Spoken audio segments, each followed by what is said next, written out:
The city hummed a song of ambition, a rhythm James knew well but no longer danced to. His world had shrunk to the size of his wallet, a small, worn, leather-bound book holding the last chapter of his old life, a few solitary coins that rattled like forgotten memories. He stood by the window, his reflection a faint ghost against the sprawling, vibrant tapestry of the city below. The towering skyscrapers, once symbols of his aspirations, now seemed like distant, unfeeling giants. But as he watched the relentless flow of traffic and people, a quiet shift occurred within him. The emptiness in his pocket felt less like a void and more like an open space, a clean slate waiting for a new story to be written. He was no longer chasing the city's frantic pulse. Instead, he was learning to find his own steady heartbeat within its vast, chaotic embrace. With the first light of dawn painting the sky in soft hues of orange and pink, James embarked on a different kind of day. The morning air was crisp, carrying the scent of fresh beginnings. He walked to the local market, a place teeming with life that money couldn't fully measure. The boisterous calls of vendors, the earthy smell of fresh produce, the shared smiles between strangers. With the few coins he had, he purchased a single loaf of crusty bread. The baker, a woman with flour-dusted hands and kind eyes, passed it to him with a warmth that felt more valuable than any currency. Holding the simple, fragrant loaf was a lesson in itself. It was nourishment, a tangible piece of the world he could hold, a stark contrast to the abstract numbers that had once defined his wealth. This simple transaction was not about lack, but about a direct, meaningful connection to his sustenance and the community around him. The afternoon sun cast long, lazy shadows across the public park, a green oasis amidst the concrete jungle. James found a quiet bench under the sprawling branches of an old oak tree, its leaves rustling a gentle melody.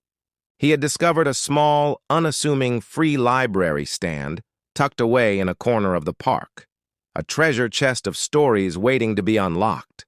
He picked a book at random, its pages worn and softened by the hands of countless previous readers. As he lost himself in its world, the city's noise faded into a distant murmur.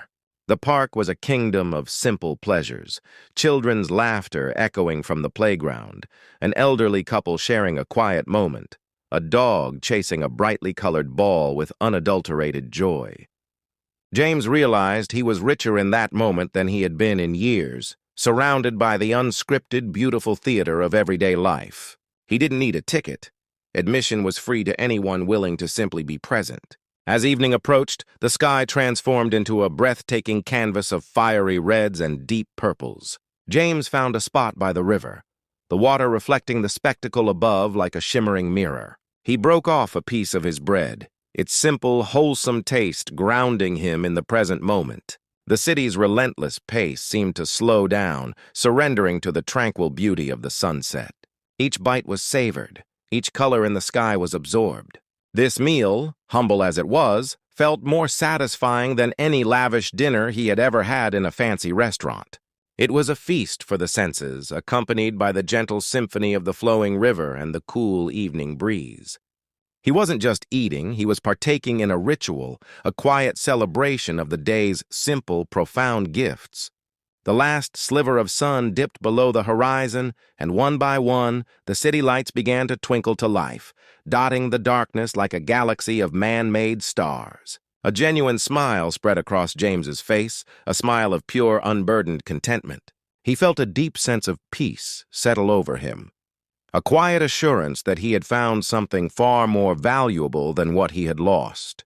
The city at night was no longer a symbol of what he didn't have, but a testament to the infinite richness of existence, a vast, beautiful world that glittered with possibilities beyond the narrow confines of wealth. True richness, he now understood, wasn't held in a wallet, but in a heart open to the simple, abundant beauty of life itself.